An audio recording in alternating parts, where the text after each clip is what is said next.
sini saya akan menceritakan sejarah berdirinya Kerajaan Tarumanegara.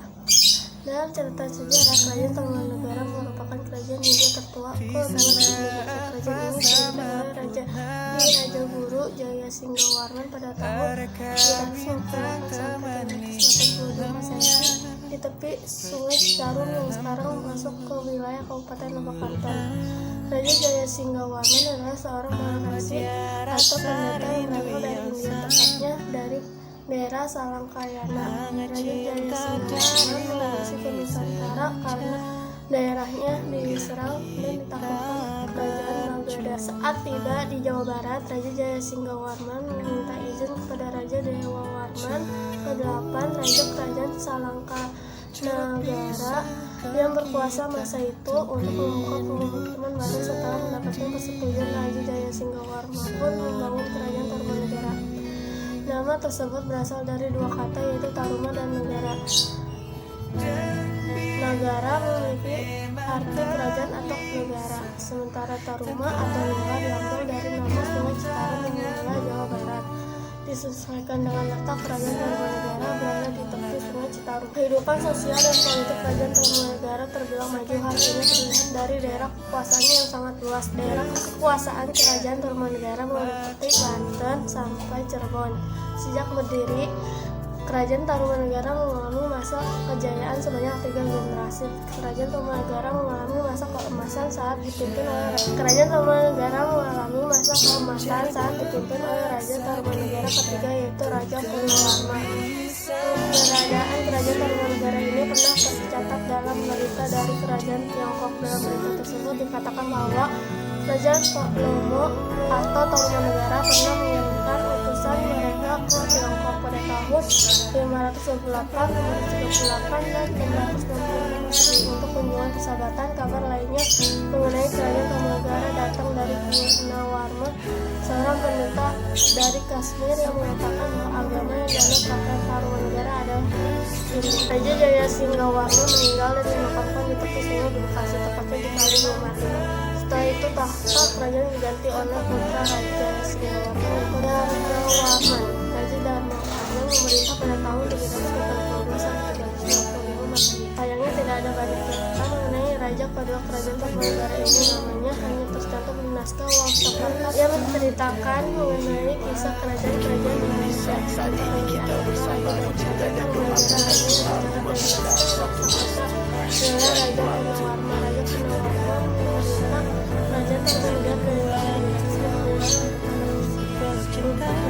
Dia bergelar Sri Raja Purnawarman. Sang Iswara Wijaya Bima Prakarma Surya Maha Purasa Jagatati. Kerajaan Tarumanegara mencapai puncak kejayaan saat dipimpin oleh Raja Purnawarman.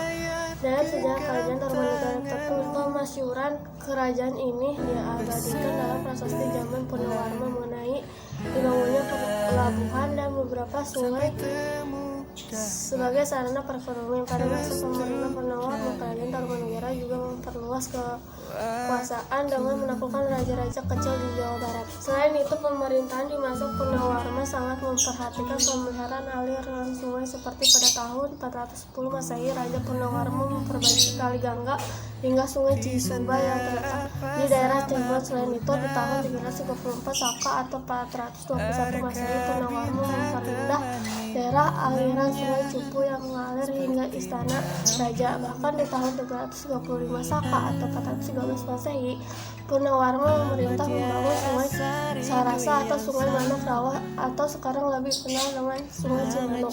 Ia juga memperbaiki alur Sungai Gomati dan Sungai Candrabaga yang sebelumnya pernah dilakukan oleh Raja Guru kakeknya di tahun 329 Saka atau 417 Masehi. Sungai Gomati dan Sungai Candrabaga sendiri menurut para ahli dikenal sebagai Sungai Bekasi. Sekarang terakhir pada tahun 341 Saka atau 419 Masehi, ia juga memerintahkan untuk memperdalam Sungai Citarum yang merupakan sungai terbesar di wilayah Kerajaan Tarumanegara.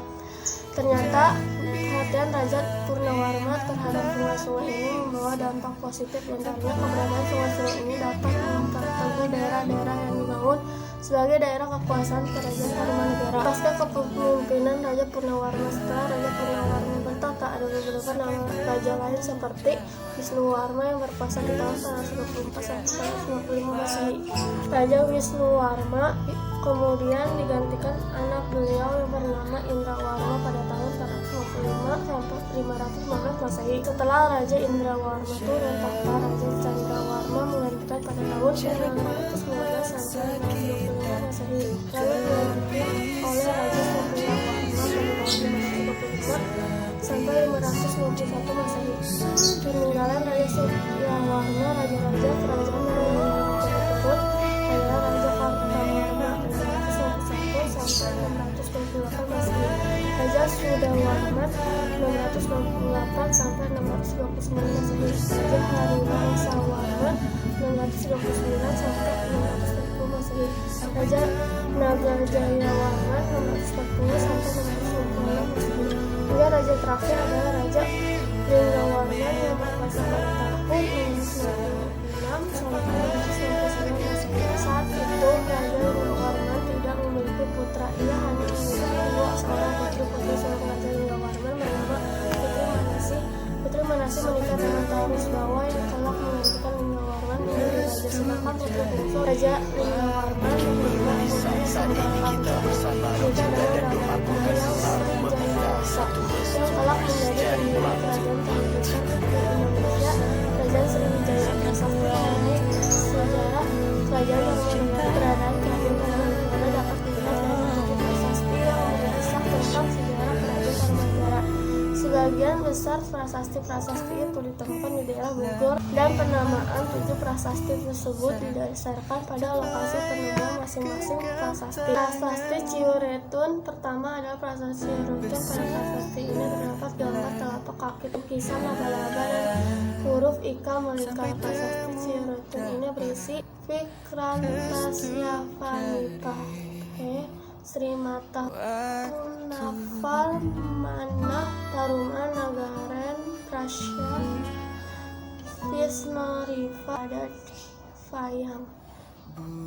Arti dari tulisan tersebut adalah inilah tanda setapak kaki yang seperti kaki Dewa Wisnu pemelihara, ialah telapak yang mulia sang penawarman raja di negeri Taruma, raja yang gagah berani di dunia. Atas telapak pada prasasti Ciuretun melambangkan kekuasaan raja atas daerah tempat ditemukannya prasasti. Disebutkan bahwa kehidupan Raja Penawarman diibaratkan Dewa Wisnu, dewa dalam kepercayaan Hindu yang bertugas memelihara alam semesta.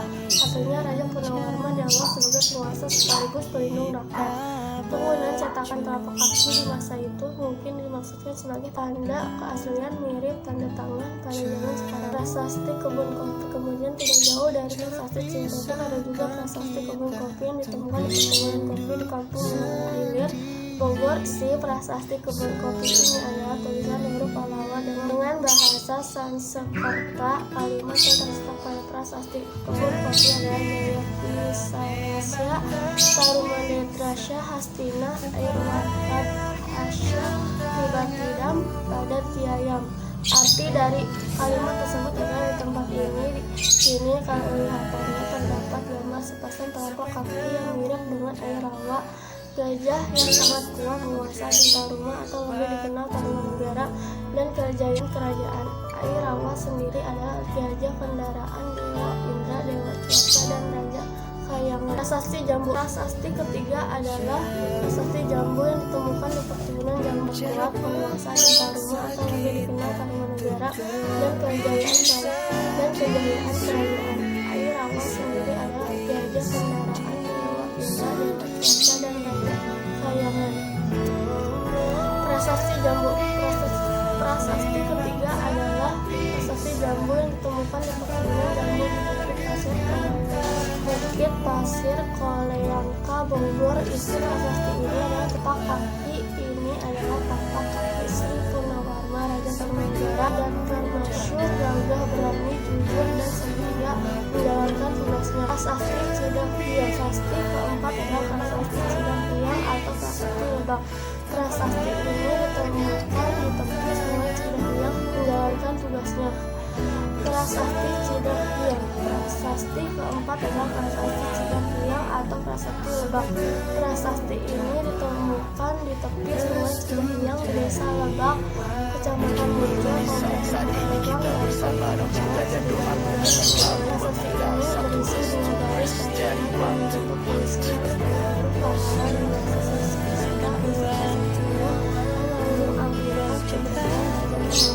prasasti Pasir Awi. Prasasti kelima adalah prasasti Pasir Awi yang ditemukan di Pasir Awi, Bogor. Namun sayangnya prasasti ini belum bisa dibaca oleh para ahli. Jadi kita belum bisa tahu apa isi dari prasasti Awi ini. Prasasti Muara Ciwanten. Selain prasasti Pasir Awi, ada juga prasasti Muara Ciwanten yang belum bisa dibaca oleh para ahli. Prasasti ke-6 ini ditemukan di tepi Sungai Cisadane. Prasasti Tugu. Terakhir adalah prasasti Tugu. Prasasti ini menjadi prasasti terpenting dan terpanjang dari Raja Purnawarman yang waktu itu sudah bertahta selama 22 tahun. Dalam prasasti ini disebutkan mengenai pembangunan saluran air yang panjangnya 6.112 tombak. 6.112 tombak itu setara 11 km. Aliran air itu diberi nama berhasil dibangun dalam waktu 21 hari. Asal keruntuhan dari ketujuh prasasti tersebut, kita bisa menyimpulkan kalau waktu itu di Jawa Barat sudah ada kerajaan yang besar dan makmur, yaitu Kerajaan Tarumanegara. Namun sayangnya kejayaan Kerajaan Tarumanegara mulai mengalami kemunduran ketika dipimpin oleh Raja Sudawarman. Dalam catatan sejarah, Kerajaan Tarumanegara salah satu contoh kemunduran yang terjadi saat itu adalah pemberian wewenang pemerintahan sendiri atau otonomi kepada raja-raja bawahan yang diberi oleh raja-raja sebelumnya. Karena tidak disertai hubungan dan pengawasan yang baik, para raja bawahan merasa tidak terlindungi dan tidak diawasi oleh Kerajaan Tarumanegara. Selain itu, pada masa itu juga muncul kerajaan pesaing Tarumanegara yang sedang naik daun, yaitu Kerajaan Galuh, yang menimbulkan terjadinya pemberontakan hingga akhirnya saat Raja Kerajaan Tarumanegara terakhir, yaitu Raja Linggawarman, tidak memiliki anak laki-laki, pamor Kerajaan Tarumanegara pun semakin merosot. Kerajaan Tarumanegara akhirnya pecah menjadi 2 kerajaan, yaitu Kerajaan Sunda dan Kerajaan Galuh. Kerajaan Sunda menjadi kelanjutan Kerajaan Tarumanegara yang dipegang oleh Raja Tarusbawa, menantu Raja Linggawarman, sedangkan Kerajaan Galuh dikuasai oleh Raja Pretikandayun. Terima kasih, itu saja penjelasan dari saya.